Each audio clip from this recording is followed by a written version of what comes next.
Me. We are live. Seemed like a long time since last Friday, but we have our special guest in house, Mr. Hockey, whatever you want to call him. Well, polite names anyway. Yeah, polite. Keep it civil. We have some races to watch tonight. Want to go over a couple of quick housekeeping items.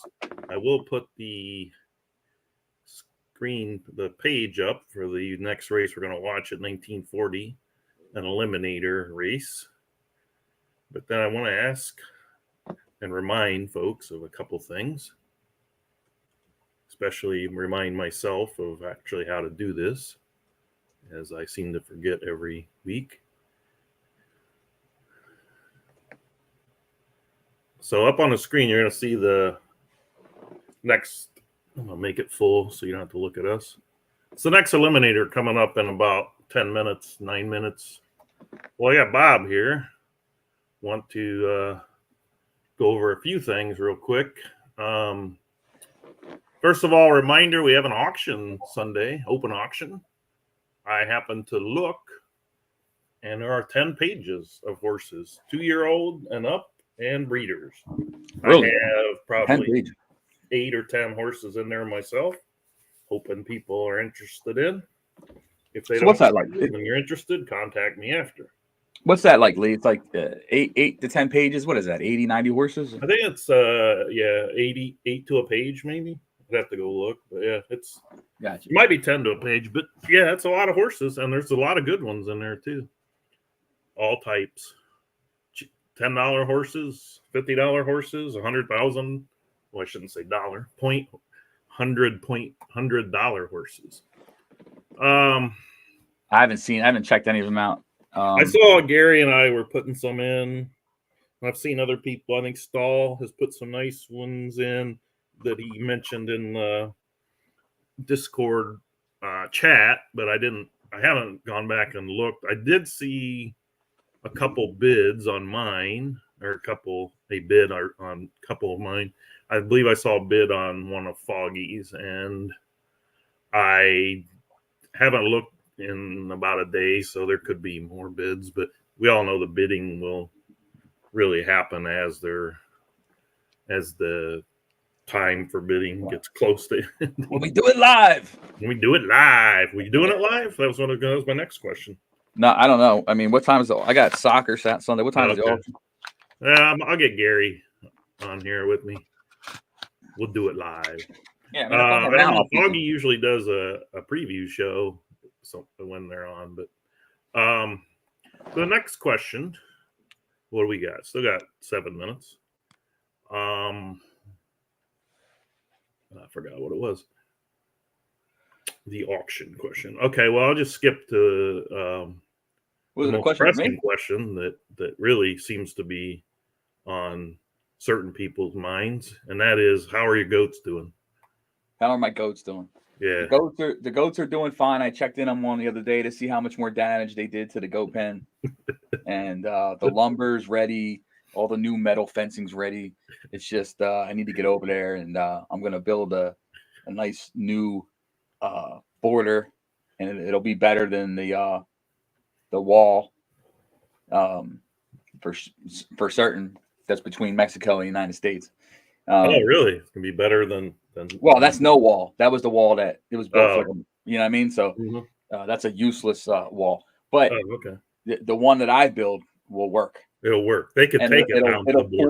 It'll fully encircle the pen. Oh, nice.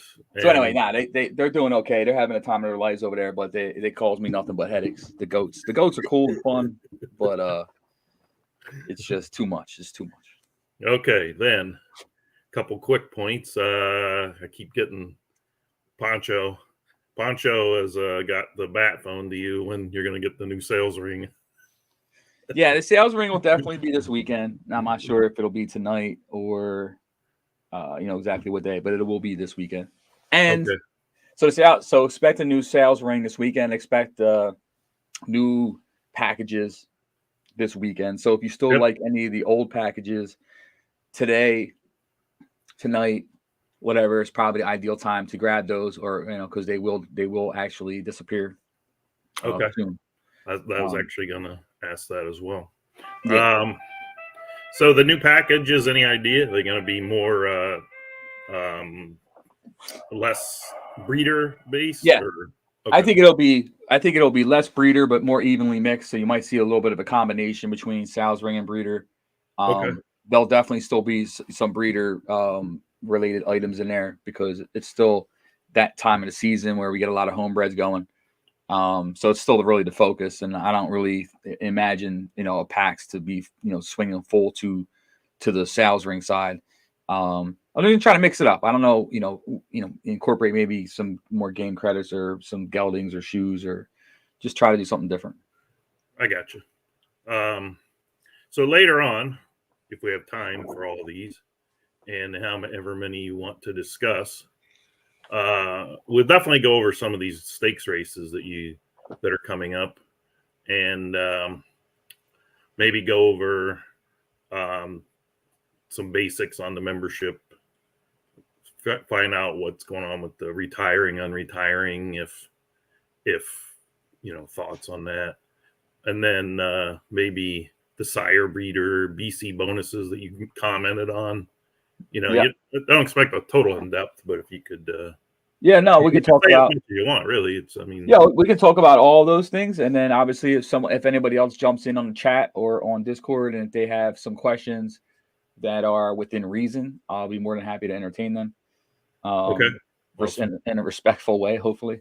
Yeah, we're gonna have fun with it. I'm here for the duration of your show, and as the questions come in, I will answer them to the best and that I possibly can. So Okay, we are going to look real quick through the field here of eliminators. all right, what round is this? Is this This quarterfinal? is the Quarterfinal. quarterfinal round. 28 horses remain. All right. Actually 25 now, because 3 were just eliminated earlier. So we'll go back and review that. We have Tickle Me Please from Pancho. Now you kind of like to do this, so if you want to take over the or you can tell me the jockey, okay? Yeah, I can tell you. Tickle Me Please has kind of skated his way into these, but he's had some outside pulls too. So this is something that you see that's kind of you see this many times in the past where I only got 3 minutes. We can't go take a lot of time here, but these horses that just get through. They barely get through each round, and eventually they make it to the cash round. And then you find out that later in the rounds that it really suits their running style, because for the reason why they were third or fourth each time, some of them horses have now been knocked out of the tournament, and it kind of opens up the field for them a little bit. So you always got to watch out for these guys that haven't won a race yet this late into the tournament. They seem to hit pretty well. Persian Gray, he's Persian Gray's been another one with no wins here. There's just a steady, who owns this one? Crispin? Yeah. Yeah, just a steady horse here, cashing checks, second, third, fourth. Tessa's Folly, Tri-Cities, horse out of Barbaro. It was a 3-year-old filly. It did pick up a win in the opening round and a win in round 3. So, yeah, this horse is going to be a problem for somebody. Ran at 118.98. What do you got next? I don't know what lane 4. We got El Dorado. That's a Practical Joke Colt 3 Colt by Jake Dog Racing. It hasn't finished first yet, but like the other ones, it's just doing enough to get by. So we'll see if you can continue that to the cash round. A 1 El Grand is owned by Black Ace Stables. That's a 3-year-old colt out of El Grand Senior. This horse here has a first and a second. Did finish fourth last out, coming out of the 6th gate. So we'll see if he can regain some form here. Silent Alarm, Sweet Stables 3-year-old gelding at a Silent Raid, has not won either. Coming out of lane 6 here, does have Gaffalione up on it for it, and does look to strike for the first time.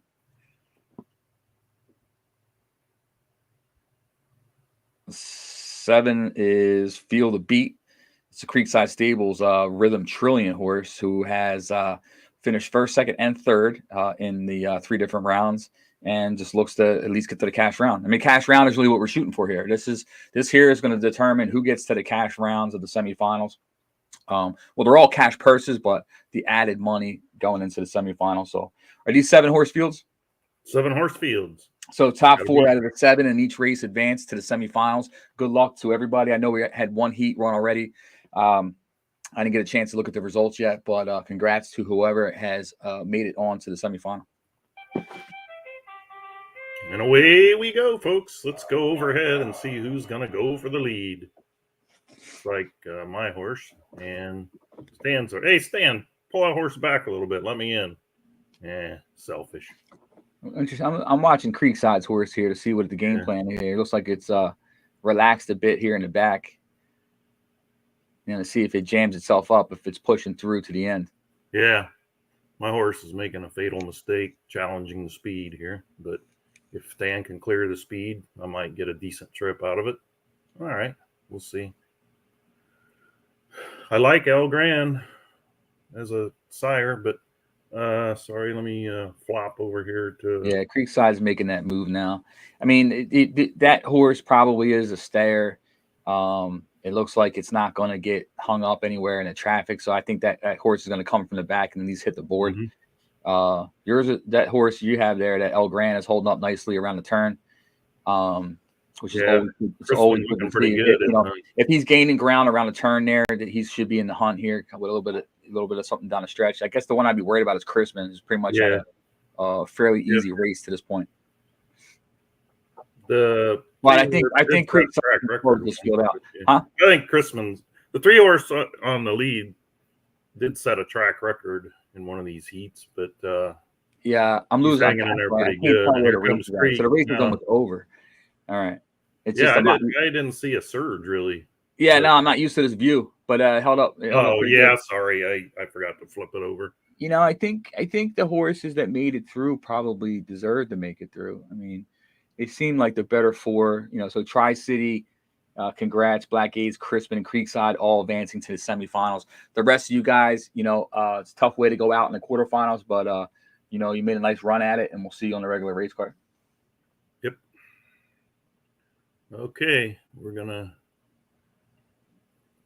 get through to the preview the next one. Share the old edge tab. Okay. 7. Well, I got 2 in each of these last 2, so I'm gonna set up a wall. I'm gonna send a rabbit out. All right. 3 card Monty from Creekside on the rail. Coming off a nice second place, closing. He has shown speed in the inside posts, and he's closed from the 4. So looks like a flexible horse with a second in the 3 starts. Oh, I mean, but you're getting down to some better horses now. You might have to do a little better than that. Okay. Right? I mean, yep. Burden of Truth, Black Ace, you got one here. A horse that has proven it's already hitting the board. I'd rather roll with one of them. It's actually a nice race there, that last one. It's a contested race there, 111.25 race rating, finished second by a head. Mm-hmm. So I'm sure it'll be in the hunt there. Look at this one. Undefeated. Pancho does it again. Just cleaning everybody up from the 3-hole. Right? Man, he hasn't really exerted. Look at his 107 speed ratings. Light races, though, you know what I mean? Like, look at it. 107, 109, 106. The race classes haven't been that great, and the speed in those races have been slow. So we'll see if it changes up. I'm actually surprised this one's made it this far, really. Yeah, well, she has a little bit of moxie to it. Some cash in these check casher. Zenyatta too. So it's running tougher races than Pancho's horse. So we'll see how it goes. Yep. Tis image from Rico. Glad to go back in there. Oh yeah, Rico's down here. Finished first here last out. Nice little run. Yeah, 113.98. Probably leave.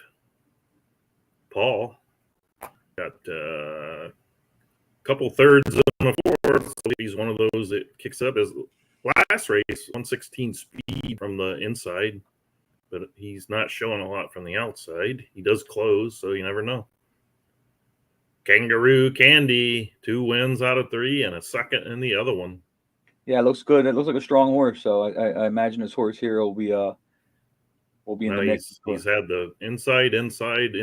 So this will be his first test. If he's going to go for the speed, he's going to. Yeah, I like that a horse. little bit of room to carry. Yeah. All right. Stop sharing. Stop sharing. Get to StreamYard so we don't miss it.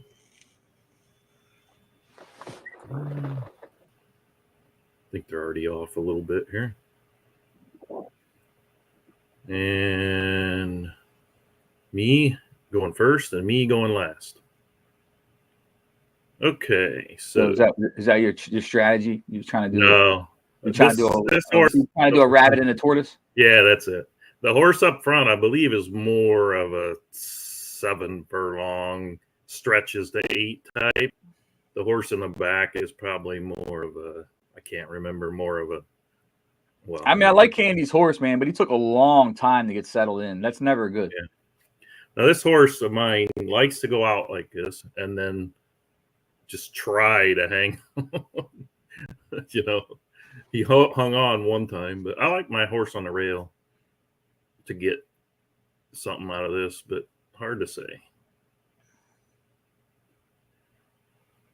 And they're all in the picture. And that 4 horse is cooking. That's your other horse. Yeah. We're going to go up and look at the leader and see if he's got any chance to hold on. Probably not. And we got some horses closing. Luckily, mine's one of them. Well, actually, the horse out front's hanging on pretty good. Yeah, he's got some staying power. This is what he does. He tries to get out and hang on. I'm really surprised by Candy's horse. I really thought it would do better, but it just took so long to get where it needed to get to. Yeah, sure did. I don't know. Hard to say because, you know, when you're out there, he might have had it on a aggressive setting and the horse and the jockey just decided, not going to do it, you know. So what, you went 1-2 there in the quarterfinals? 1-2, baby. So you're guaranteed 2 in the finals. I mean, in the semifinals. 3. I got second in the last one. Right. So you got 3 horses in there. Congrats to you. And Creekside got another one in there. I see Sweet got 1 through, and I forget. No, that's it. That's the 4 there. I think that was both. Oops, that was both their best races. Okay, let's go look at the final heat of the Eliminator. Then we'll get into picking Bob's brain a little bit. Picking my brain. Picking his brain. Come on, Lee. Figure it out. Share screen, dummy. Okay. Are we live? There we go. We're live. We have the field right off the rail. Mr. Jake Dog Racing. New silks and all, baby. He's got them going. What do you think of this guy? Yeah, I mean, he's decent. Like I said, you know, it's doing just enough to survive right now. But I'd like to see what else we got out there. You know, not too impressive at, you know, first glance. Platinum something. Mischief. You know, you won your first one and kind of took second, so you've been there each time. So $60,000 in earnings already ain't bad for. Oh, I thought after his first race, I thought he might make it all the way through. And then second race, he had the rail and got caught, which kind of surprised me, but got beat by a better horse that day. Heartbreak Hotel from Poncho. Look at this. First, second. Mm-hmm.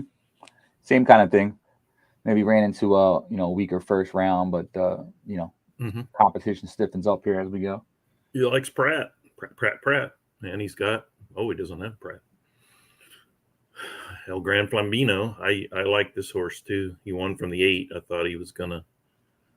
He's been there. He just either wins or gets tagged. So we'll see. He'll probably be on the speed trail again tonight. Not almost 60,000 in earnings on him too. You've done pretty well getting some of these through, huh? Quarterfinals. Yeah. I was pretty selective and been getting lucky as well. We got Anfield. He's been red hot on the track. Yeah, he's gonna have to pick that pace up a little bit on this one. Yeah. To get this done, I don't think that race class rating is going to hold up there. Oh, Eddie. You always got to put Eddie in the back of your mind, don't you? Yeah, and Eddie knows how to run from the outside too, you know what I mean? So it's not like, I don't think Eddie really worries about that stuff too much. No, I think his horse must really want dirt because his speed ratings are 104, 102, 102. Either that or he doesn't like this distance so well. All right. I think it's going off, so I'm going to miss a little bit of it again.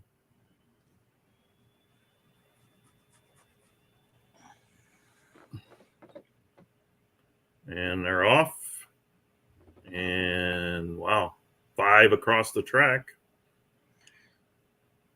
My guy that usually goes out says, oh no, he's going to hang though. Yeah, Creek's going to slide on in there and slow down. Slow down, 4. Drop down there. You ain't a super horse. Ooh boy. Nice move there by Kurt of Arabia. The rest are, I like Eddie's horse. Of course, Pancho's horse going to close. And the one horse on the rail. I think I might be odd man out in this one. 1, 2, 3, 4, 5. Oh, wait. How come on? Let's get on Kurt of Arabia. Let's go to the normal view. Only one we can't the 3 see horses closing in on him for sure. That's Pancho.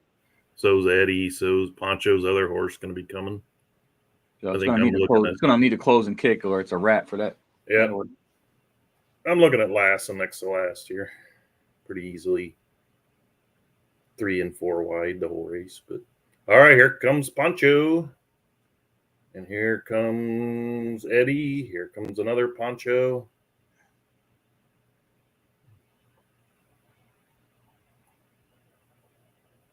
Eddie might sneak. Not running out of room. Pancho, Eddie, Pancho, and Jake Dog got his through. See, we talked about how well you did in the other one, and they both got knocked out. Yeah, that was those. I blame the jockeys, to be honest with you. That was just 3 and 4 wide. You can't do that. They did it in their first round, got away with it. They can't do it in this round. Yeah, it just depends, how long is it out there for that? You know what I mean? Like, there's a lot of factors that go into play for that. Yep. Congrats to the 4 of them. Uh-oh. Got a phone call coming in. We got my mom calling. Hello, Mom. Hello, Mom. Okay, that was it for the Eliminators. Let's look through the card, see if there's any other race that we're going to be happy to show. Call from Mom. Call from Mom. Mom. Oops. Was there anything else of interest in the... How about we get to today's racing form and start all over? Oh, that was it. That was the last race of the day. Okay. The last race of the day. All right. So should we pull up... what's that track that threatened us? Del Mar? Should we pull up some Del Mar? Show the races live. Right. Yeah. Okay. Let's get to business here. That was fun. All right. So we talked about the auction coming up. Maybe if we get some time, we'll go over and take a glance at it. The goats are doing fine. They're getting their new ring built. Sales ring coming up. New sales ring this weekend, as well as new packages. Let's talk about a couple of the big stakes races coming up. The $1,000 Queen Elizabeth II Stakes to be run on what, Monday is that? Yeah, it's going to be run on Monday. I believe that's the 19th. Yep. Yeah, on the 19th. Now that is sponsored by. We have a sponsor on that race. Yeah, it's co-sponsored. So it was sponsored by Anfield Road and Big Rounds. So very nice. Came together. Is it a $50 entry in that one? Yeah, I believe it's $50 entry. So I think it's $400 added, and I think we're looking for hopefully full field, $1,000 purse. And, is any idea how many were in it, or did you? Yeah, I think I checked earlier today, and I think there were 7 entries out of 12. We still got 3 days or so to get some more entries. I think I'll check right now because So if it runs Monday, the entries will close a day before. Is that or 12 hours before? How's that? I forgot how that bigger races work. Yeah, this one here is wait a sec. What day? Oh, I'm on the wrong day. Check and see here. The Queen. Now the horse is going to run in that UK colors, or no. I mean, we could. They haven't been painted, or no, we could. No, there's 9 entries right now. So okay. The current purse is $850 with an expected purse of $1,000. We're going mile and 1/8. 12. 9 place. You only enter 1 horse, so it's going to need 12 different owners involved in the race. That's how the racing should be, in my opinion. Yeah, it's 3-year-old and up to 3-year-old and older, and it's going to be a great race. I mean, like I said, there's 3 spots left. I mean, we'll take more entries than 12, but only 12 are going to be able to get the race. So, it's going to look at earnings and a few other things that you get in there. But you got 3 spots open.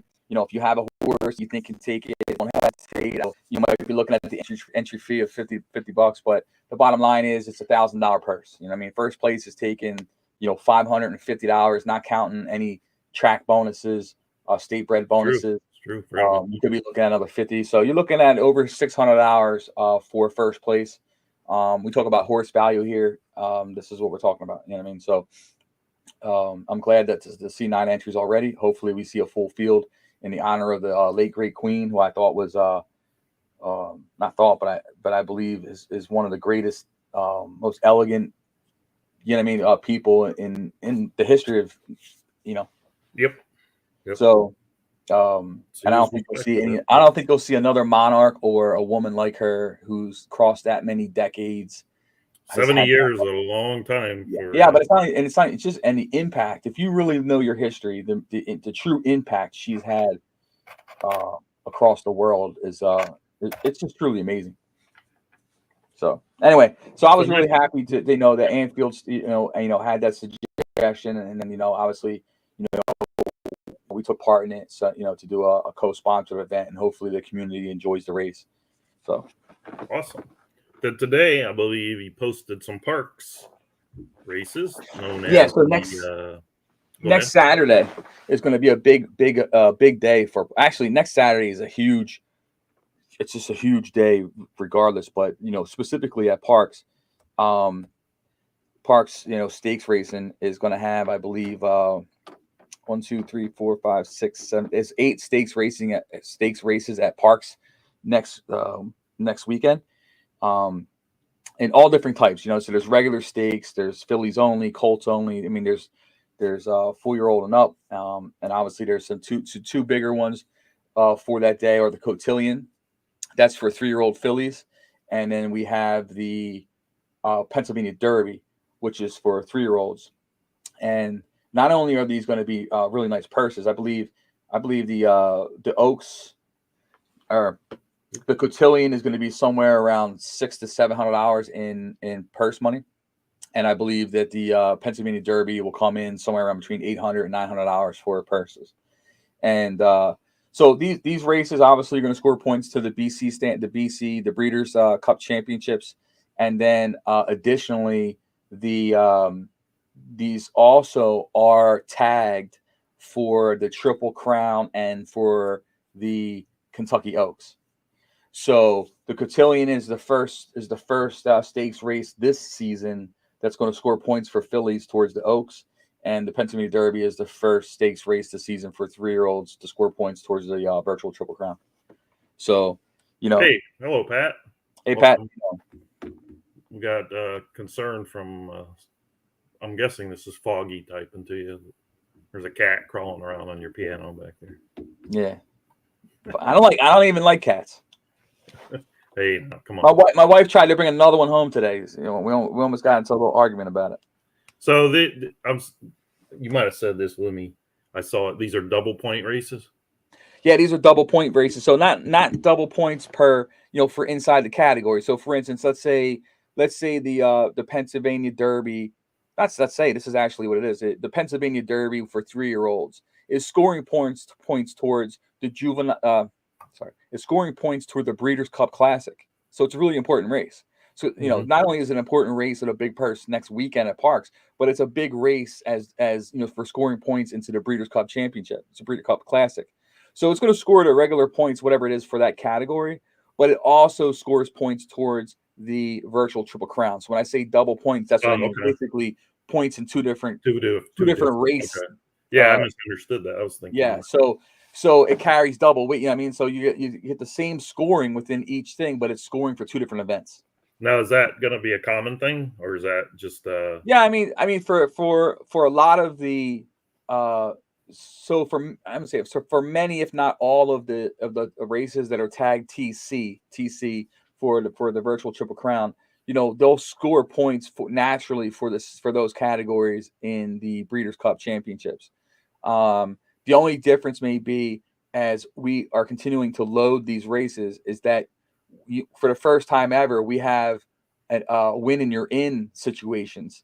So you may find a race that's a TC race that is a win and you're in for, let's say, the Breeders' Championship.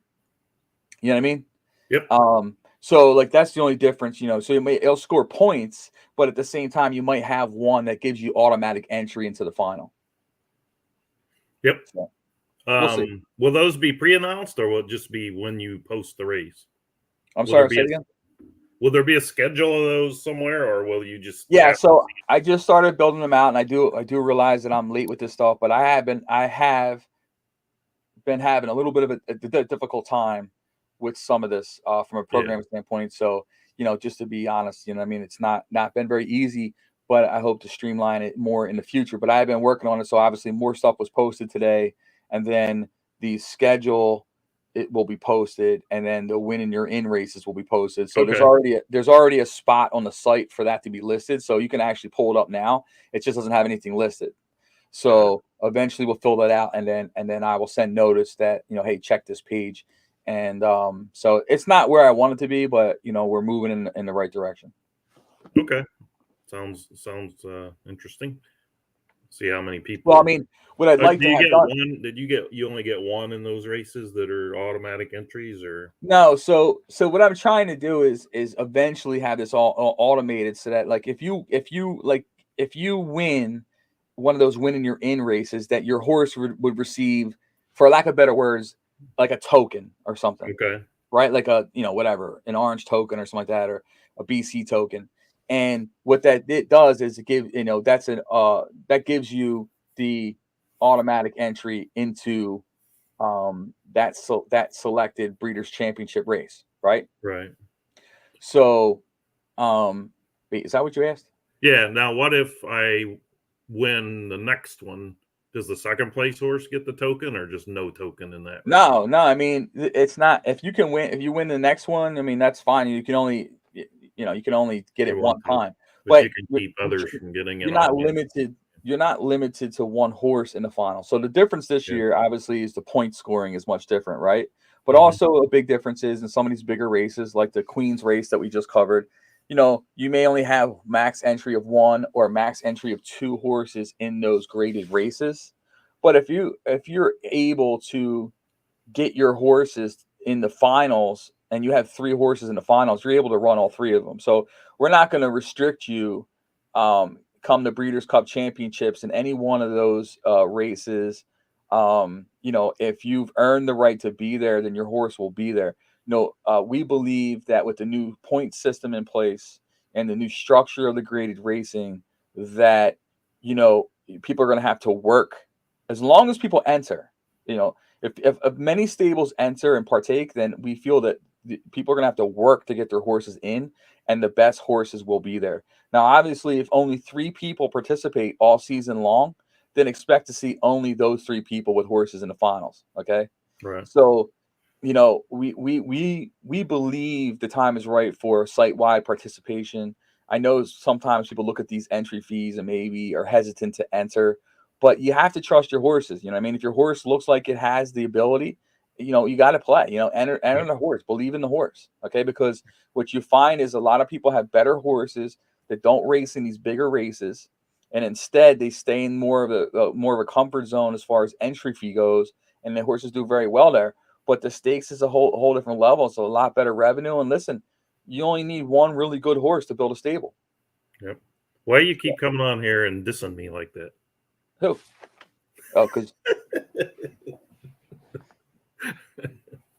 okay. The question that popped into my mind was on the one horse and when races. Does that mean once you enter a horse, you try to enter another one, it'll say you already are entered, or yeah, will so you enter 3 and it just pick your highest earner, or how is that going? yeah, I mean, it depends on what you look. Well, that's not. I mean, how I would do it is, let's say I had a full stable of horses, and I want to race in this race, and okay, well, I have to look at it and say, look, it's only taking 12 entries. A, which horse do I think can win it? B, which one I think can actually get the entry, right? Mm-hmm. And that's how I would go about it. I mean, because so most of the time it's going to be earnings based. Like yeah, if it I would have be a really good horse and he's only just coming into his first stakes race, and I have other horses that are seasoned, and I would have a better chance. Yeah, you Getting have to them pay. in there. Well, I mean, I think you need to monitor the entries, and I think that, and if you're worried about that, then you enter 2, right? So, and that's the thing. Oh, Like, so you can enter 2. Okay. well, no, you're right. You can't enter 2. You can't enter. Well, in this race, you can't enter 2. In most of the graded racing, you can enter 2. Okay. So what I'm saying is, maybe you do have the one that you think's better, but may not have the earnings, and you have the one that's more seasons, and you can enter the 2, and then, it's going to take, if it's over the limit, you're only going to get, it's going to be tough to get in. So it'll probably take your best one. Or Yeah. you can monitor the race to see how many entries that are in there. If it's 12 max and, is only 9 entered, and, if it's getting closer and you see that it's not being filled out, and if you enter, then, you're in. Yeah. Right? There's a couple of different ways to do it.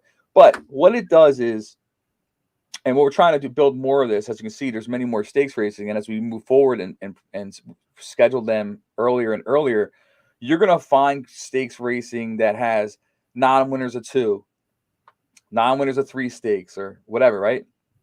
So it's gonna, you have to think about some of this and say, well, this whole old school philosophy of I'm just gonna run in a maiden, and then I'm gonna go right into a G1.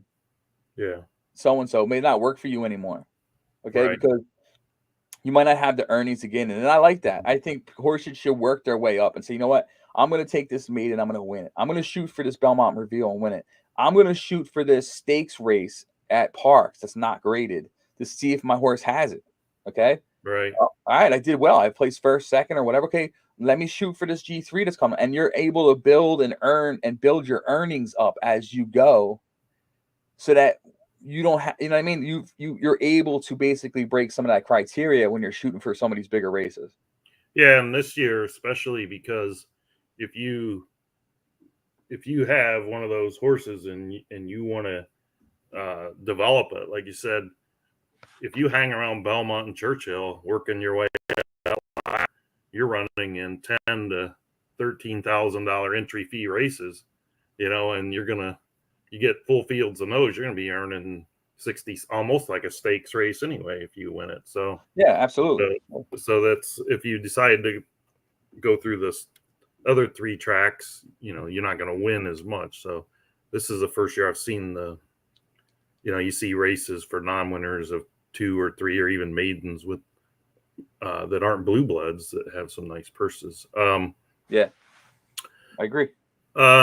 So changing gears a little bit, we don't have to spend a lot of time on it, but I don't know, I want to say it's somewhat controversial, but the poll on the retiring, unretiring was in favor of, which doesn't necessarily mean it's going to be implemented.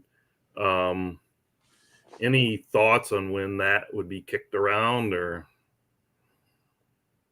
I'm sure the poll didn't make your decision. Hey, wait a minute. Where'd he go? Oh, this is his trick. Disappear when he doesn't talk. So, yeah, no, I mean, so some people think it's controversial. I think there's a couple people that probably, are more, No, we haven't mentioned Forgotten Magic yet. That was Bobby, coming but up next yeah, because we were yeah. reaching the 45-minute mark, and yeah. So I mean, listen, I get it, right? It's some people are more like, old school in a sense that they don't want to see the game change in that way where you can unretire horses, and in a way, I support that. Okay, because I've never been a big fan of unretiring anything. Right? I think that you Yeah. make those decisions and you live with them. I wasn't a fan of the really old days where previous ownership took something out of retirement for breeding and let other people let members breed to the horse. I'm not a fan of any of that kind of stuff. I'm just like Geldings being able to breed, you like that too? What? Someone told me at one time you could breed with a gelding here. Yeah, I don't know what they were up to, or they ungelded it, or what. I'm not here to play games like that, and I don't think that the community respects that.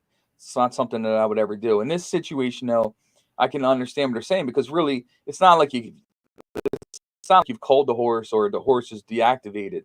In life, I don't even. I guess you could try a sire out in breeding. If it doesn't work, retrain him and send him back to the track. So it's not like the horse is available. So I get the concept of returning to the track because it was a dud as a sire. Yeah. I just don't know if we need that. Yeah. Okay.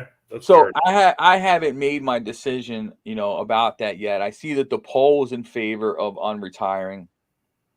I'm not the biggest fan of it, and I don't really see where right now where there is a mutual benefit, from Yeah. operationally to the community. It's still an open thing. I don't know, maybe we do a special thing someday in the future where we allow everybody to do one, you know what I mean, or something like that and see how it goes. Yeah. So You're always going to have the potential abusers. You got to look out, yeah, run a yeah. race, So feed a I'm horse, not I'm retire. not closing the door on it. I think that it's there. Obviously, the majority has spoken, and they would like to see that. So I will, I may entertain something as a one-off, but it's not at the top of my list, Yeah. and I don't see how the site necessarily benefits at this time. Yeah. No, that makes sense. Yeah. All right. So be revisited at a later date. Yeah. So let's see what we 40. So as Foggy pointed out, Can you hear me? I can hear you. Forgotten Magic. Can I have a quick? Can I get a quick question? Oh, wow, this guy interrupted my discussion on Forgotten Magic. This must be an important question. Oh, Bob left again. He doesn't want to talk to you. Yeah, he doesn't want my questions. Okay. No, go ahead. Rather than those scenarios, which are both kind of unrealistic, so I guess we don't have to listen to the argument that it would be unrealistic. What if you just enable people to breed the older ages? So you'd have a whole new set of fresh 4-year-olds, a whole new set of fresh 3s turning 4. It would improve the numbers exponentially without having to break any of those, in quotations, unrealistic things. Because that's unrealistic, but it's no more unrealistic than the other scenario. So why not just let people breed 4-year-olds, 3-year-olds, and 4-year-olds? Well, they can already breed 4-year-olds, right? No, not that I know of. You mean no? I mean, when you push the button to breed your horse, you can breed a 4-year-old. You create a new 4-year-old. Oh, I see. And yes, I know somebody's going to jump in. Oh, how does a horse get born as a 4-year-old? Well, okay, no. It's almost saying, it's almost like, so you wouldn't need to have freezers anymore and all that stuff. You would have fresh. No, I mean, listen. 4-year-olds. It's not. Listen, what you're asking is not unrealistic because the truth is the game was originally that way. So the game you could breed 3-year-olds. I don't ever remember that. Yeah, absolutely. I remember we used to be able to breed a 3-year-old. Yes. Yes, absolutely. Times, yeah. So it's the game is currently coded to allow you to breed any age horse that you want. Yeah. Okay. So it's already built that way because that's the way that it was that they wanted that for the future. Now, the reason why I liked it was because, okay, I obviously, I would like to see older racing here on the game. Now, I can turn 4-year-old breeding on tomorrow if I wanted to. Actually, while we're having the conversation, I could do it. Because I always thought about doing that because I thought it would actually improve the 4-year-old numbers. My only concern was, and I mean, I thought we could achieve some things from a racing standpoint. Now, I have a couple concerns with it. One is, I don't see the need to beef up any more sires and the breeding barns than they already are. And I have a concern that by doing that or allowing 4-year-olds to be bred, that all I'm going to see more is a horse bred. It doesn't race. They breed it. They retire it right away for breeding, and it defeats the purpose of allowing 4-year-olds to be bred in the first place. Right? Well, that's true if you take it encapsulated like that. But relative to the bigger picture, it improves your situation. Well, you would think that it would improve the situation. I mean, that's what I get that. The second thing would be this: what is the pushback and the fallout from the community of people that have bred 2-year-olds and have gone through the process with 3-year-olds, and now you're in a 4-year-old racing campaign and you have what you believe to be one of the better horses through age change or whatever it is running as a 4-year-old, and all of a sudden someone can go ahead and breed a 4-year-old from your homebreds that's now perceived to be a fresh. Yeah, it kind of negates the time investment they put into it. And part of the thing about the end of season is constantly saying, okay, guys, you got a week, 2 weeks, whatever. It's your last chance to get your 3-year-olds because, you can't breed 3-year-olds. Well, to be honest, my first thoughts, I would be very against that type of thing, but I would have to get more discussion on it. But the 3-year-olds used to really be available, so I don't know. You know what I'm saying? Like the 3-year-old, it used to be a 2-year-old and a 3-year-old. They'd ask you, yeah, you want to breed? What age do you want to breed? Yeah, a lot of them do that. I never really liked that personally, but obviously you could say, well, horses aren't really born as 2-year-olds either. So, but right. But I think that there are plenty of 4-year-old horses that have been retired to breed that have never raced in any races. I'm sure that happens too. Well, yeah, it's because again, it's another one of those things where we caved to the community, okay? And it's a bad habit that the site gets into because we always are trying to please. We try to please everybody all of the time. It's a double sword. So prior to that, you had to race your horse. If you wanted to breed it, you had to get your 10 runs in to retire the horse. But then there are good arguments against it. The community says, well, why do I need to race a horse 10 times to retire it? In real life, you don't need to do that. If you want to have it as a breeder, you need a breeder. So then common sense kicks in, and then you want to please the community. So you say, you know what? We're going to allow you to bypass this for a small fee. Okay. So, and I didn't want to do it because I wanted the 4-year-old racing to improve. But what happens is you got Black Ace will do it or some other stable will do it. Well, they'll get on and they'll complain because they got to now waste money just to get a horse that's 10 runs so it can retire. And I understand that. I understand that fully. But what we see is horses being retired. I think that they use bonus credits to retire it. And when you have a lot of bonus credits, you don't care what the fee is. I can make the fee $100 to retire a horse early, and people are still going to do it because they're using bonus credits. Well, part of the I wouldn't be. Since I got called out, I'll kind of defend myself. I didn't call you out. I'm using. Yeah, I know, but you mentioned my name. But it's true. Part of the deal was, if you recall, and people can dispute it, but I have the facts. We were all gathering high conform horses, okay? And if you recall, many of those could not run a lick. So, we were all paying a lot for 4X, V1, VG, 5X. We didn't have horse rating initially. So we're thinking, okay, 5X, 5X. I need all the 5Xs I can get. And then originally, if you could find one that could compete, you were lucky. So now you've already, $4 or $5, 10 times, you're going to spend $50 and rarely get any of it back. Now they're competing a little better, but I still don't think anybody rules the roost with 5X graded stakes horses. So that was why it seemed like a double whammy. They cost so much to acquire, and then, you have to race them too. But that's why I originally thought, man, this is nuts. I can't put it in a low maiden because someone will claim it. So I got to run it knowing it's going to get stomped.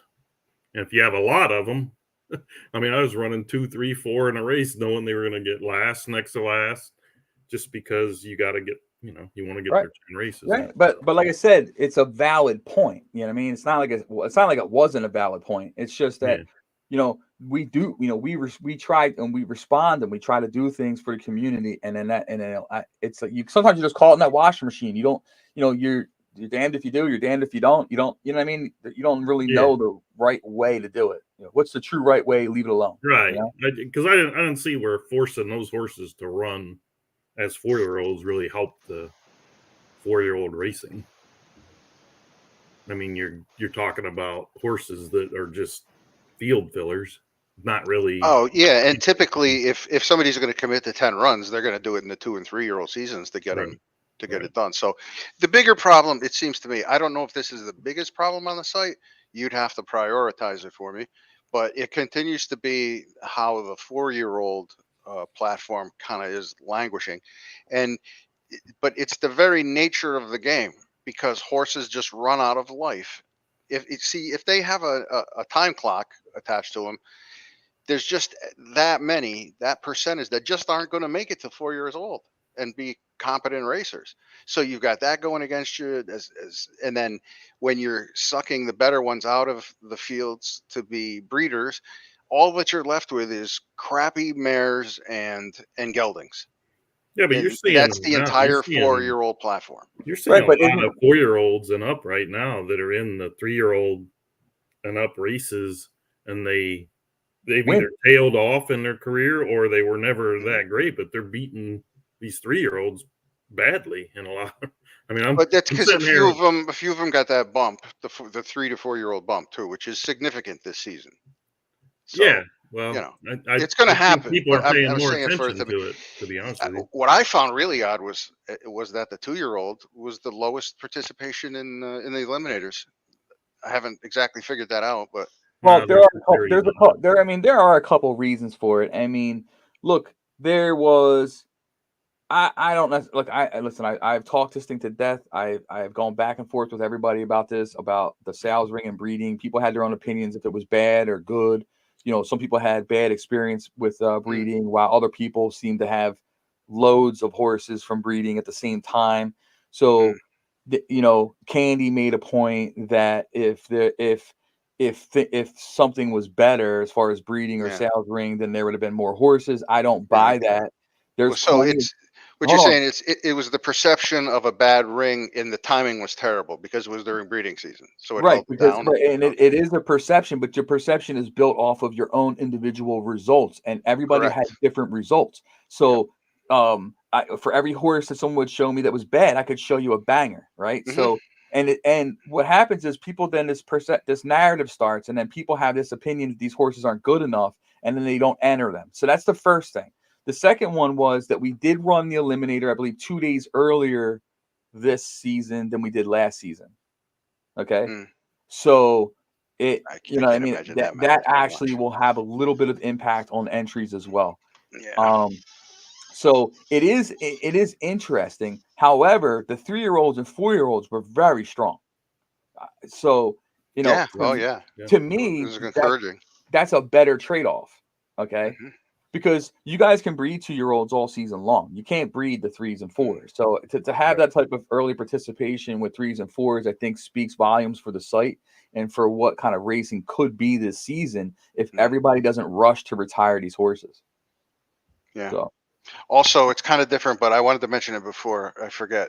I really like having some extra ways to enter like, for instance, I entered a race today. I think it was a high level race, but it was for fillies only. That Yeah. I like that a lot. Yeah. You know, splitting out the fillies, splitting out turf. You know. Yeah, and you don't have to, right? You can still run the fillies with the other ones, but what we're trying to do is give you more choices. We're hoping that it works, but we're like to spread out the racing a little bit, like so. You can have more, especially for bigger barns. I mean, you can have more horses running in different levels because they're the way they're spaced out. I mean, you might have your top horses in graded, and your borderline stakes horses in stakes open, giving them a shot, and then you can even drill it down to fillies only, and see where you want to go from there. And if you like all that, then you can bump it up to a G3. And and go on, that way. And look, you have 3-year-old fillies only. You have a 3-year-old filly and mare. I'm a 3-year-old filly. You have a filly and mare set up. So yeah, there's multiple setups. There's actually, for the first time in a while, colts and geldings only. Like for instance, there's a 2-year-old colts only futurity next Saturday. So it takes some of the fillies out of the mix as well. You know what I mean? Like, so it's interesting, and I hope to continue to build that, but also it needs participation from the community. I mean, I can build whatever we want, but if we don't get entries and they cancel, then what's the point? There's plenty of horses here and plenty of stables to participate. I just don't think enough people have, just from what I see from data. Okay, I don't look at all the races like you guys do. I'm looking at different stuff, looking at numbers and everything, and that I don't believe there's not enough faith, I think, in some of these people have in their horses. They're better than what they think they have. Okay. They need to let them run, and I think that give it a shot. Pay the $9 to enter the futurity, or pay the $10, whatever, and win that purse money. Because otherwise, it's going to be the same group of stables that are winning all the money when they don't need to, because you have good enough horses to do it. Okay. So along the line of scheduling, you see a ton of the 3-year-old and up. Is there going to be more 3-year-old only races added, other than kind of the stakes and the special races, so you don't have to bump yourself up against some of those 4 and 5-year-old horses? There's only certain types. I think there's a non-winners of 3. I think there is a certain type of claiming, but so there's a specific types of races for 3-year-old only, not across the board on some large scale, because they don't fill anyway. So that's the issue when you have 90 races carded a day in the past. You have so many that would cancel. You have that many more refunds that would come out. We still would pull 30 races a day, but the bottom line is there's just so many in there to choose from that we've had more kickbacks and refunds than we needed to, because you'd have one entry here, one entry here, one entry here. When if you took those races out, another race would have a full field of 8 instead. So, but if you compare it to, as I look at a real life schedule, the majority of races are 3-year-old and up. They do have 3-year-old only racing, but they're only on specific types of racing, and that's sort of what I'm trying to mimic. So as time goes on, I think you'll see I'll implement more of a 3-year-old only, but in a way that you guys can expect it to be in the future. Like, you would always know that, say, hey, an allowance, non-winners of 3 is a 3-year-old only. You know what I mean? Yeah. Whereas, as a claiming 20K is a 3-year-old and up. Well, I mean, you're going to get people saying after a couple times of getting beat by older horses, they're just going to wait. And maybe that helps 4-year-old racing. I think that's a perception thing that changes, right? So if you get a couple races where you see all the 3-year-olds winning, the messages I get are 4-year-olds can't compete with 3-year-olds. And then you get a bunch of races where the 4-year-olds seem to win, and then it's the 3-year-olds can't compete with the 4-year-olds. So when I know that neither one of them is true, You know what I mean? Okay. It's just it's kind of like we live in the moment, and the last thing we've seen is what we believe. The 3-year-olds can definitely run with 4-year-olds. They've always been able to run with them in the past. Yeah, that was going to be my next question. If you're happy with how they all mix together, the 3 and ups, is it? I mean, it's been fair. You're saying the So numbers would reflect that it's so far, I would say it's fair, but yeah. I think I've seen the races in question. So but I think people have to understand the circumstance. So let's take the first day or the first couple days or the first stakes weekend. I think it was the 4th or 5th of September. We had a couple big races, and there was mixed group, and the 3-year-olds in those races they smoked it, right? Mm, But yeah, I think you have to consider the race type that we're talking about. That happened to be a route race. I think it was a mile and a half or whatever it was. And those 3-year-olds that were in that race were some of the newer types of 3-year-olds that had come out of the sales ring or whatever that were more routers than those 4-year-olds that were in there, which were set up more as classics, right? And it was a true stayers won that race.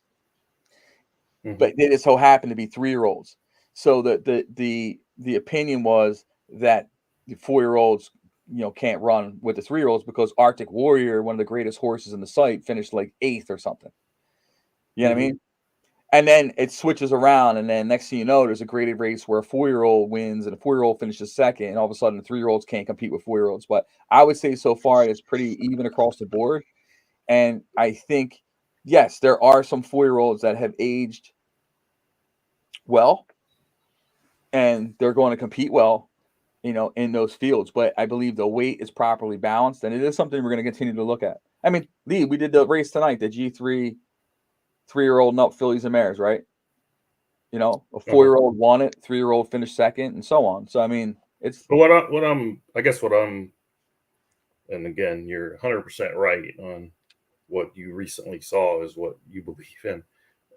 Is it's the thing I'm noticing a little bit more because it's the first time I've actually had horses running, allowance consistently and working their way up the chain. And so what I'm noticing is when my guy gets the non-winners at 2, I'm trying to go the way the allowance works. I'll skip it from non-winners 2, non-winners 3 every once in a while if I like the race coming up better. But what I'm seeing is my guy on the improve, getting stronger and stronger, working his way up, and he's getting beat by 4-year-olds who look like they're at their end of their career and their speed and pace are way down, but they're still beating me. Now, of course, that could be me too, but you have a horse that's 3 for 3 going non-winners of 4, and then he gets beat by a horse that's 1 out of 17 lifetime. It just, and a lot of them 1 out of 17 because they ran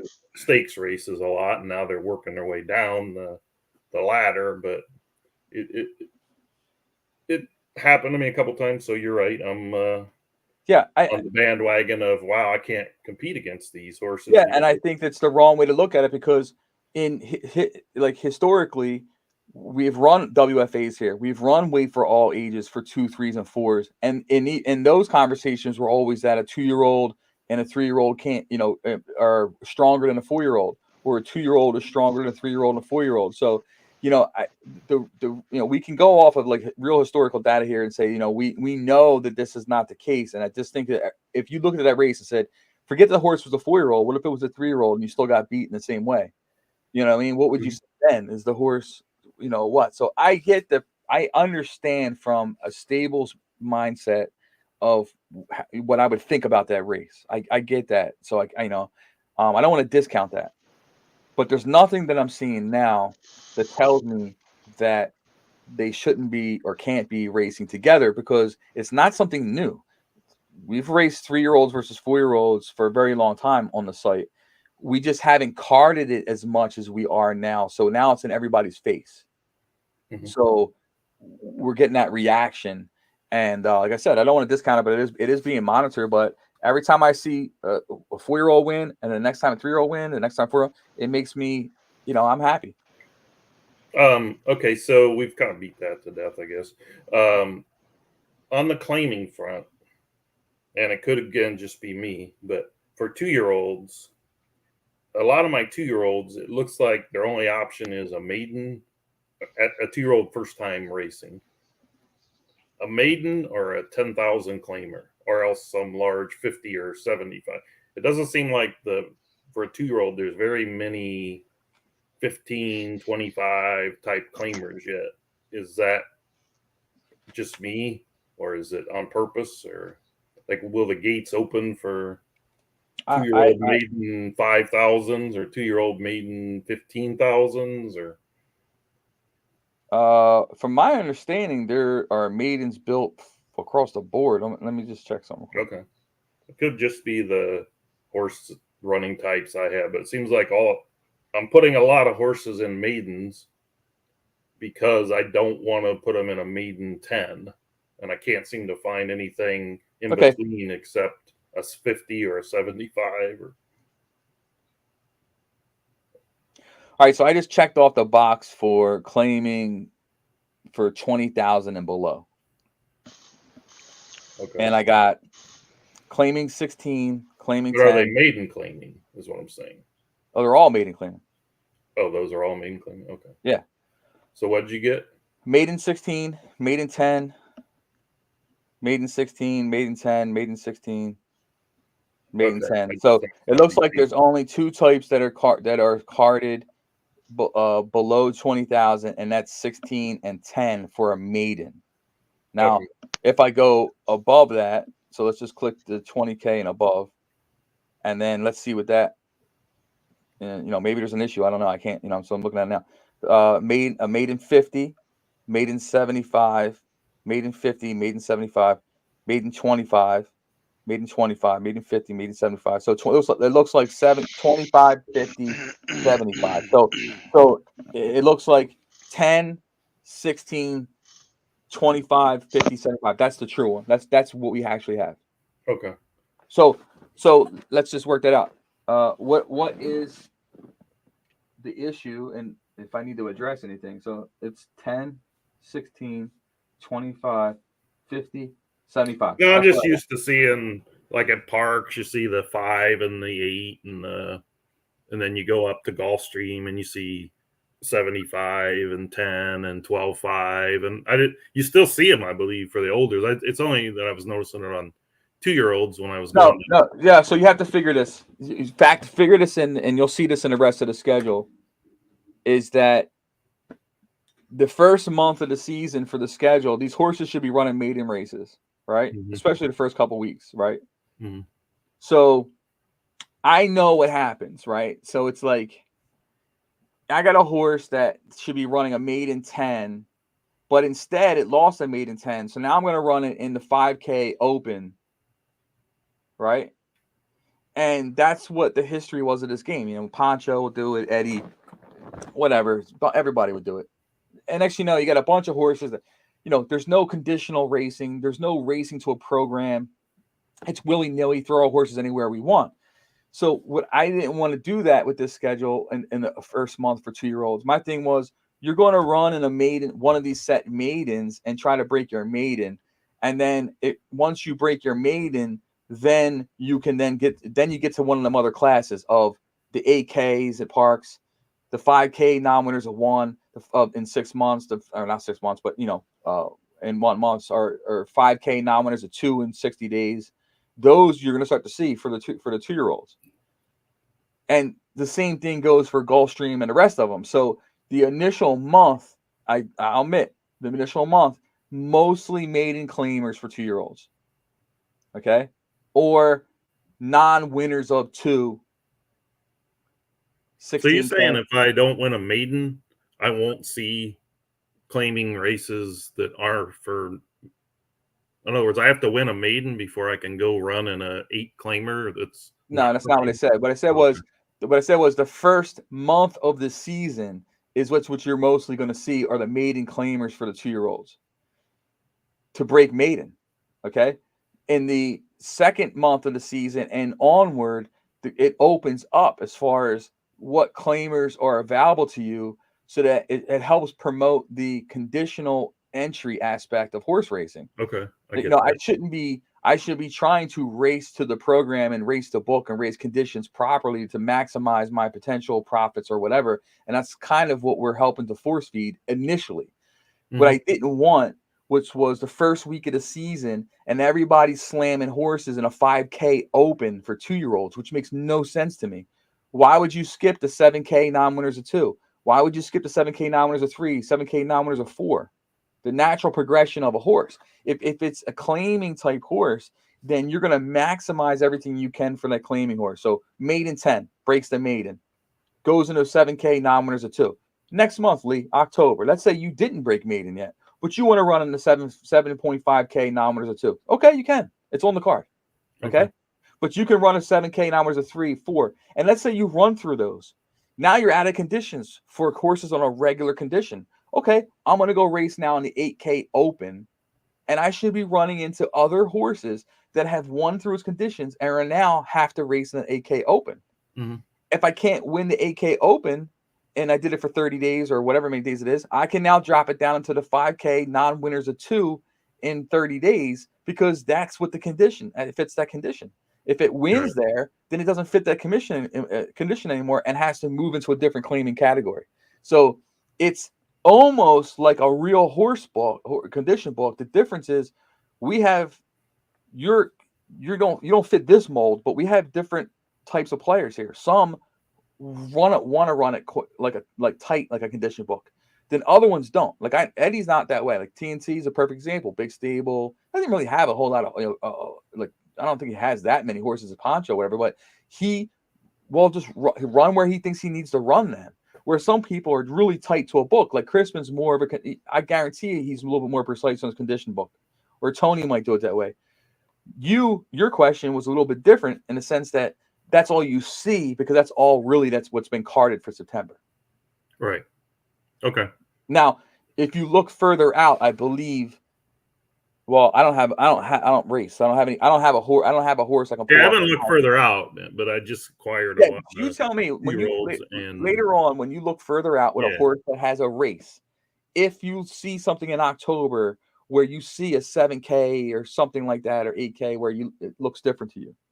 Yeah. If not, let me know because I don't have a horse that has a race. You know what I'm saying? Yeah, I hear so you. I can't see it the way. I was just having, I hate to use works, but so you have the 108, 58, 108, 62, that type that you think could run, right? Or even a 108, 50. But, and, I'm not giving you the splits or anything, but let's just say a 6 furlong type. I might like to try him in a maiden 25 because I don't want to lose him for 10. But right now he's running against maidens that, are better than him. So we'll see. He disappeared on me again. No, I'm here. Oh, your camera went off or something. Okay, so we've been on hour. Wait, to go back to that though. Okay. The 10, 16, 25, 50, 75, I thought was for maidens was a decent layout. I mean, it's 10, 16, 25, 50, 75. I don't see a need for a 5K open. I don't see. No, I'm just saying that for some reason, and I'll have to see if my boxes aren't checked right. It seems that because I'm pretty picky, I'm not as like if I have a horse that looks like 6, 7 furlongs and he's turf, I don't usually unclick. I'm like first race out, I kind of want them on their best setting. So, right. And like if I know he's not a Belmont Churchill type 9 and 13,000 entry fee type maiden, then I'll check the other 3 and see if I can find something in between maiden and right now I do see it's 16 every now and then, but mostly all the way down the page all I see is 10, but it could be because of the way I'm clicking the boxes. But no, anyway. there may be more 10s than other ones. Yeah. Because the 10s let's say the 10s run all the time at parks, whereas there may be less of a rotation of the 16, 25s, 50s, and 75s. Yeah. Right. No, I get it. I get it now. I think you'd have to look at the dates because Yeah. when we look at the page and it looks like it's more 10s, the dates may be more in succession, Yeah. like the 6th, the 7th, the 8th. But the 16K maybe every 2 days. Yeah. Not every day like a 10. Yeah. Okay. But I'll work on it. Like I said, if something needs to be done, I'll fix it. No, I'll go back and you're 100% right on that comment before. Is like whatever you last see is what you think the whole trend is. So that's me to a T. Okay, so the other three things I wanted to touch on, but it's we got an hour and 15, so I don't know if we have enough time to go over them all.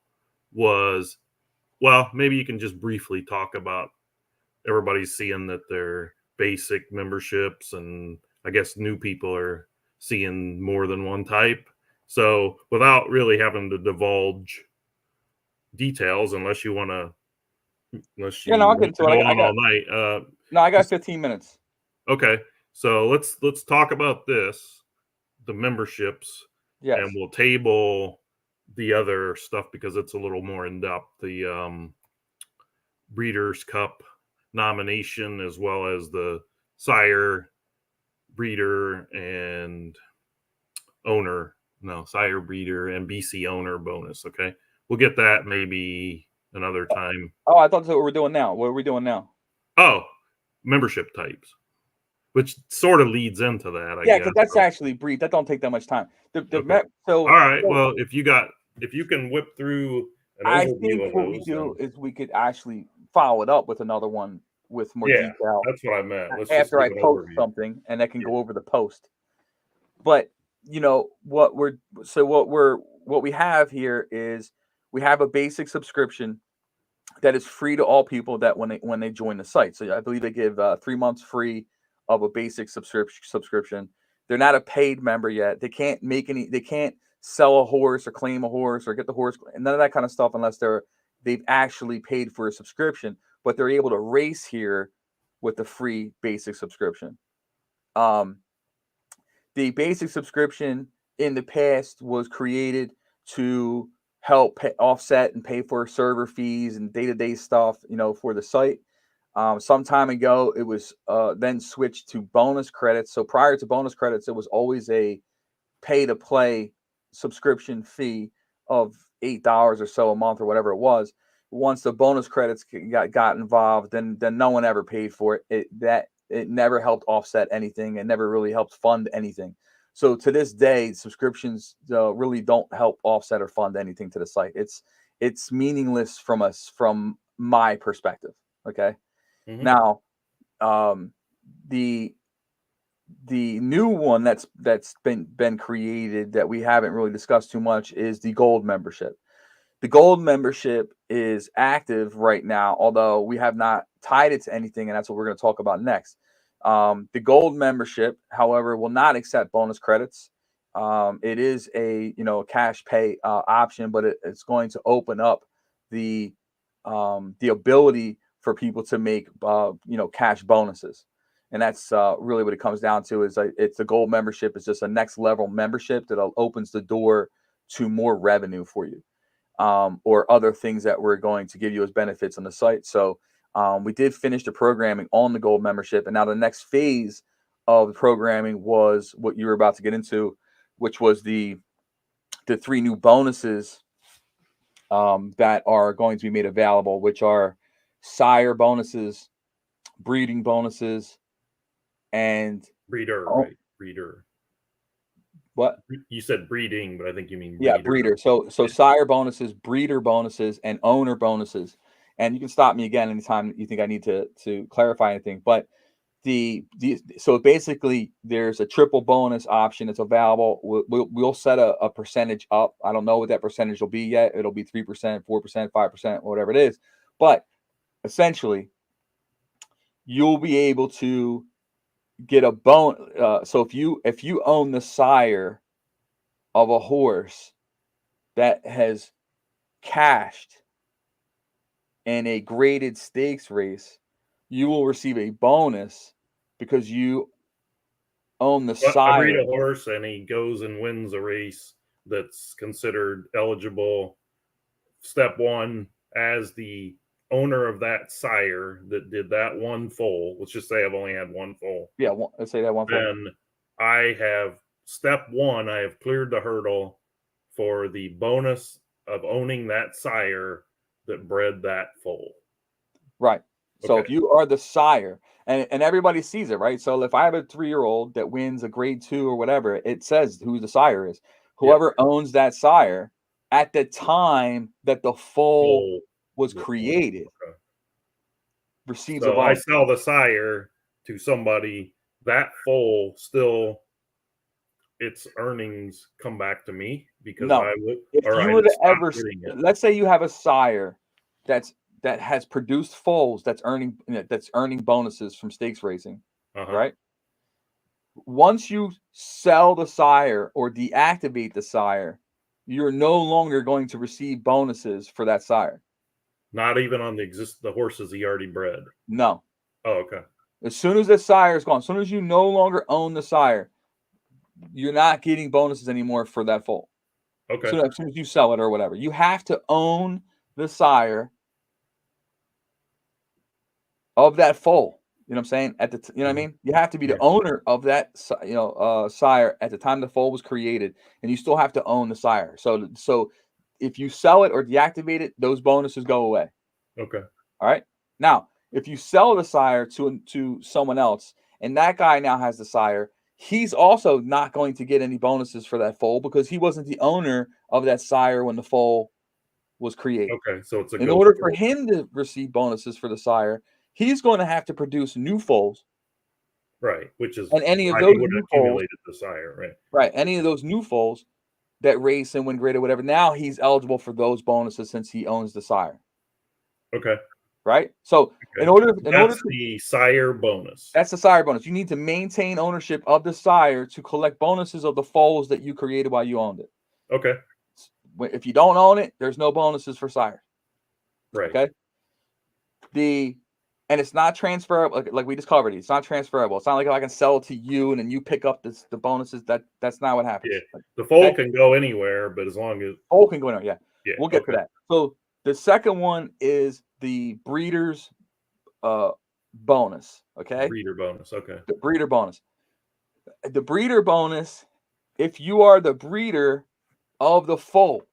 So again, back to the foal. If the foal runs in stakes racing and it's winning, whatever, and you were the breeder, you're going to get a bonus. Whether I own it or I sold it. Whether you own it or sold what? The foal.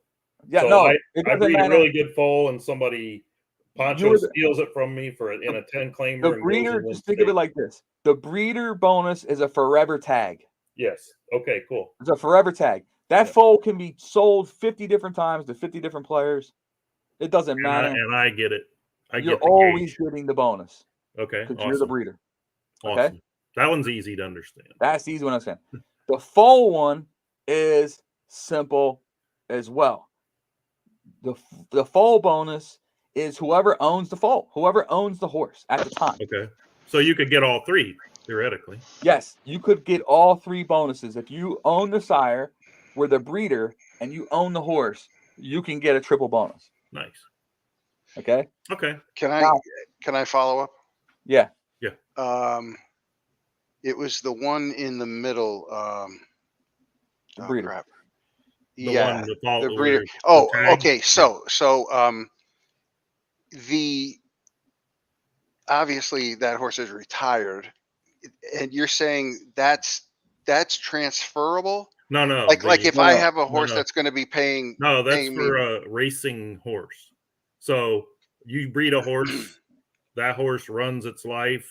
You, as the breeder of that foal, so let's say you just bred one called Foggy's a King. Yeah. Okay. Regardless of the sire, dam, whatever, that foal was bred by you, whether you used your stuff. Now, these are not sales ring, right, Bob? These are only homebreds? Only homebreds. This is not a sales ring thing. Okay, so Foggy, you know that line that says, you bred the horse, the breeder, right? Your foal. Yeah. It doesn't matter if you race it, if you sell it to me and I race it. If you sell it to me and I race it, I do not get the bonus. Yeah. I'm not even talking about the horse. I'm not talking about the foal. I'm talking That's the about middle one. The the foal is the middle one. breeder. The breeder that you use is going No, to continue to breed. Is going to continue to provide no, dividends. hold on, Fog. We're confusing things. Breeder has the breeder is you. It's not a horse. The sire, the sire bonus is horse.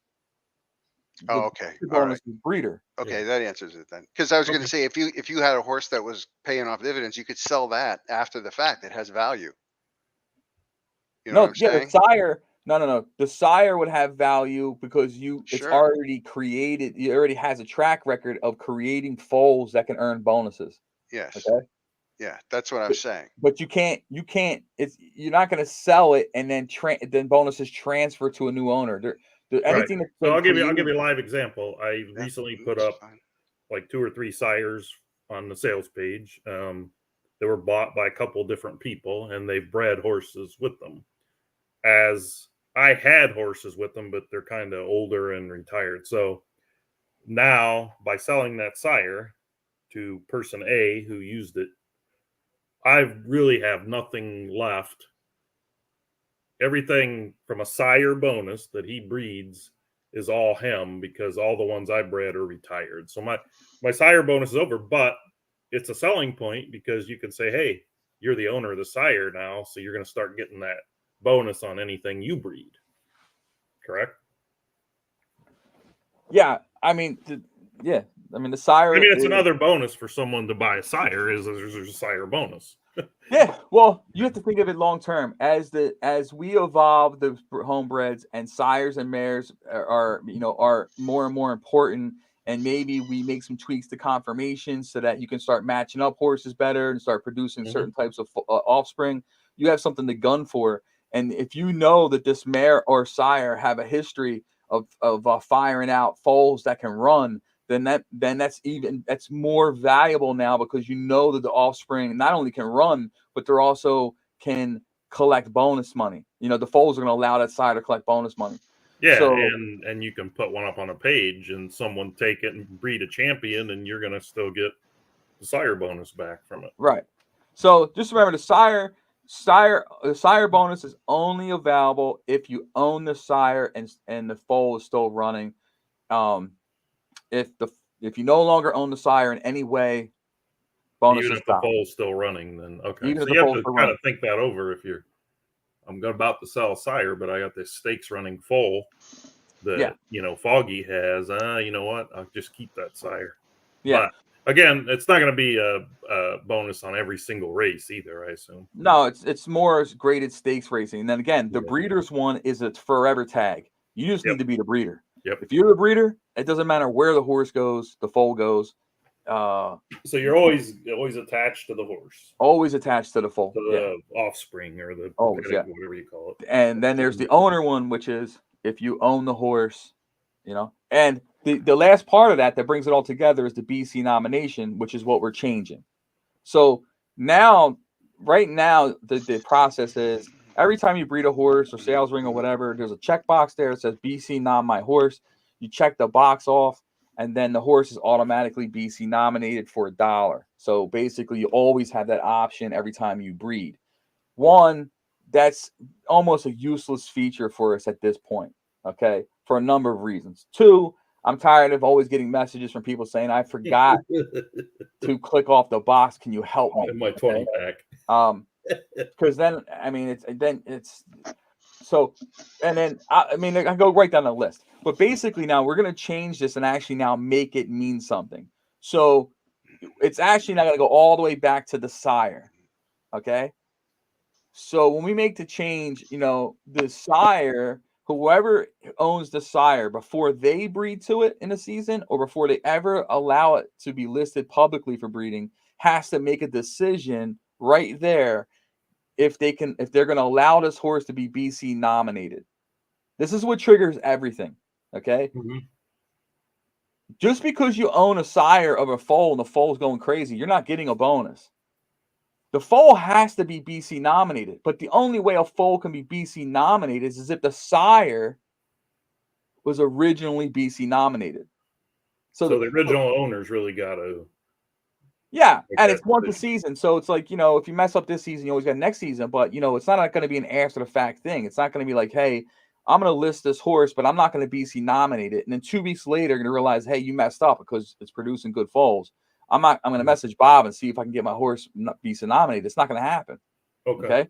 So when you go to list a breeder for the first time, list a sire for the first time, you're going to be prompted, do you want to list this as a BC nominated sire? And if you check the box off, then what that's going to allow is for even if you're breeding it or if you list it publicly, whoever's now breeding to that sire is now going to have a choice when creating that foal if they would like to BC nominate the foal. Okay. Okay. So the original BC nomination comes when a horse is first born. First nomination is from the sire when it's listed. It starts with the sire. Starts with a listed sire. The sire has to be BC nominated. If the sire is not BC nominated, no foal can ever be BC nominated. All right, so Stan's got Arctic Warrior. He's Right. getting ready to retire it. I'm not saying he is, but I'll just use an example. When he goes to retire it, he'll be asked, do you want this to be a BC nominated? Or when he goes to breed the first foal, yes, he'll say, do you want this to be a BC nominated foal? Okay. Right. So the way it's going to work eventually is in every season it'll refresh. The first time you ever breed to it, or the first time you list it for breeding, you would be prompted, do you want to list this with the BC nomination? Okay. And if you say yes, then you'll pay the $1. Okay. And the sire is now BC nominated. All that does now is open up this pathway for foals to be BC nominated. So every foal that this sire then creates now has created the option for that horse to be foal to be BC nominated. So it's like the sire is like the whatever you would call it, the gateway. If the sire is BC nominated, it opens up the gateway for the foals to be BC nominated. So the dam has no bearing in this. Dam has no bearing in the BC nomination process. Okay, so I am now going to breed my first horse with a horse that I just retired. I go to breed it. I'm prompted, do you want this to be a BC nominated foal? Okay. Right. So I say yes. Yes. You said it's, I don't know if it's going to be $1, but you said $1.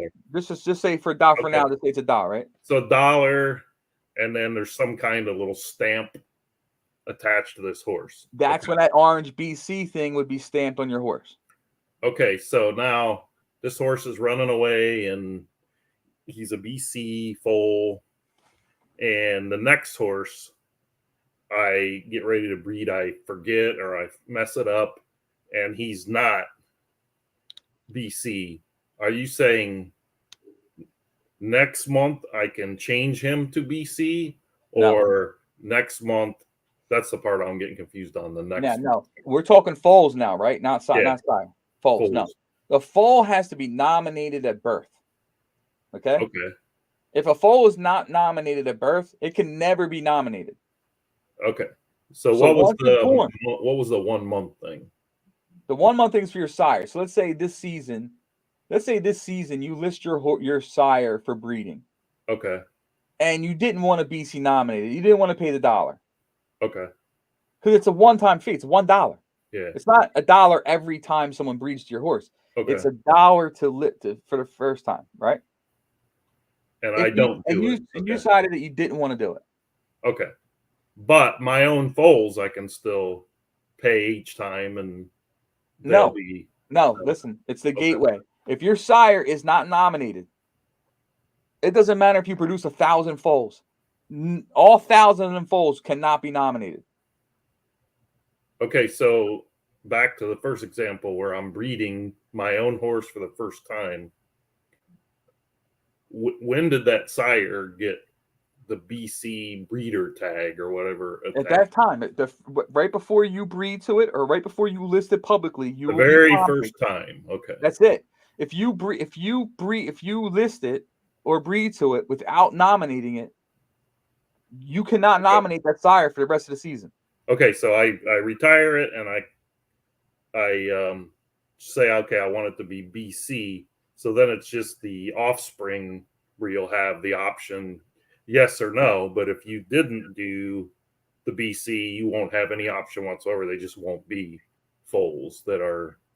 If you didn't choose the BC option on your sire, the very first time it bred a horse, no foal from that sire will ever have a BC tag unless you list it and wait a month or whatever and add it. Or that's where I'm getting. No, okay, listen, just remember this one thing. Okay. If your foal does not have a BC tag, it can never get one. I get that part. And it's life. Yeah, the sire, every season you will get that option to change season. that. Okay. I was thinking you said month. Okay. No, every season. So next season, whatever. If you want to change it next season, you can. So it's per season on the sire as far as BC nominated. It has to be re-upped every season. So the first time I go to use it every season, I'll get that question.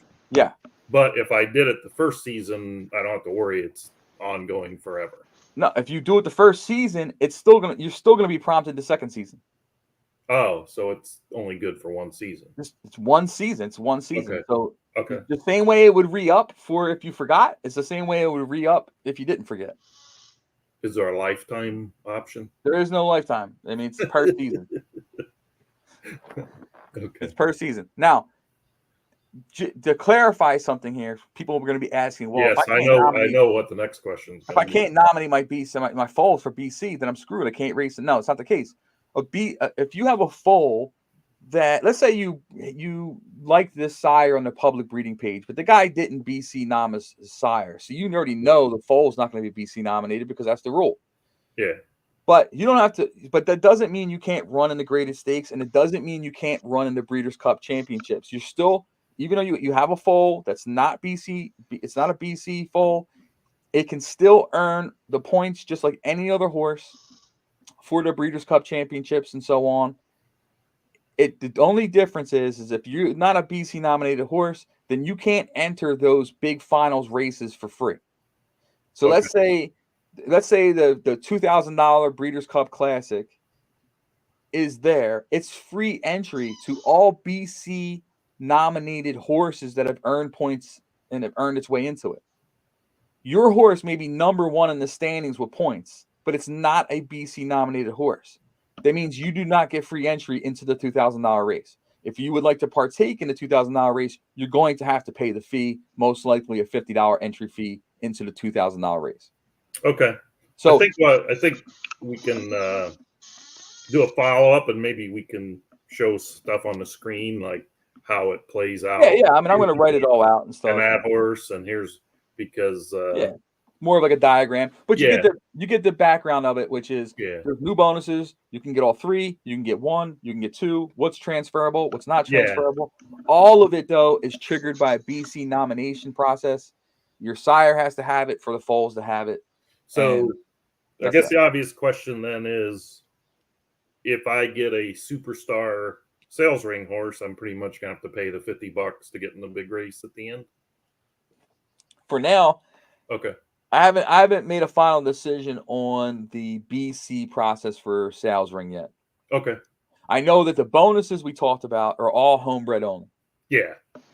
This is a homebred thing. This is for breeders. This is for obviously. This is for the ecosystem. You can't claim that you own Secretariat and expect to get something back from all its sales ring foals or right. Okay. But as far as the BC nomination for sales ring, I haven't gotten that far yet. Okay, cool. But if you didn't do anything, like if it was rolled out now, then that would be the case. But right. And just so you remember, worst case scenario, if you have a great horse that's not BC nominated, you can still run in the $2,000 Breeders' Cup Classic. You just have to pay the entry fee. That's it.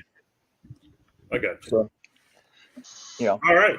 And there's more coming. It's just something that we'll dig into that on another show. But it sounds very interesting, and I know you've spent a lot of time on it and kicked it around between various people, because originally it was just a sire bonus, and now we're up to sire, breeder, owner. So that's right.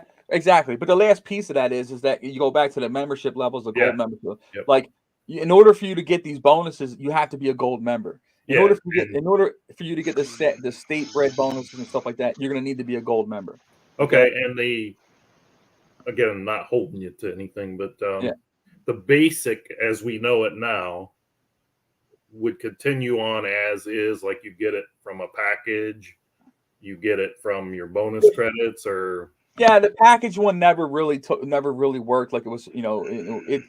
People basically are still paying their subscription, the basic one with their bonus credits. That's really what people pay, and that's the one that extends it by months. You know what I mean? Yeah. You can see who buy packages and the member levels and stuff like that, but the basic subscription is going to remain the way it is now. It's not changing. You can still play the game exactly how you play now. You can play that way in the future. It does not impact anything. If you want to be a part of all the new bonus structures and all that kind of stuff like that, then you need to have a gold membership. That is a paid membership. Yeah. If we're giving out cash money, we need the membership paid in cash money. Right. That's like $500 a month or something. What's that? Your screen froze when I said the monthly for cash is, you're gonna set that around $500 a month. No, come on, man. Don't start that narrative. No, but the point is though, if you want cash bonuses, you need to pay cash membership. It's and that includes state bred only race bonuses. Because it's just listen, man, that's just common sense. We're not accepting phony money, bonus tokens, and giving out cash in return. It don't make any sense. It pales in comparison. The very small membership fee that we require, pales in comparison to the huge amount of bonuses that we pay out. Right, cost of one horse. $1,000 race, you pick up a triple bonus of 15% on top plus state breds. It's $150 extra in that race minimum.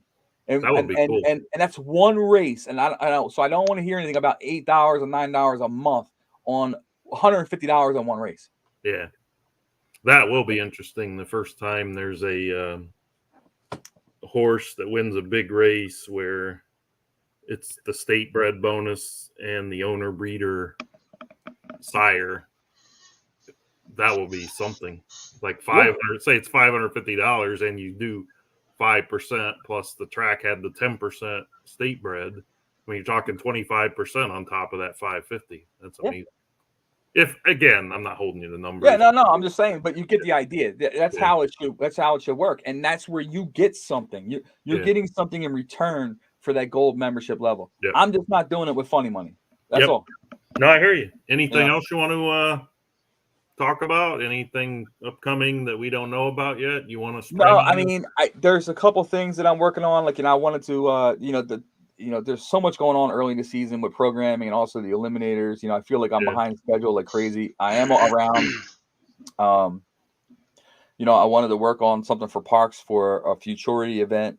But my focus really is on getting the stakes racing extended, getting the Triple Crown and Oaks races implemented, and then also the automatic winning your in races.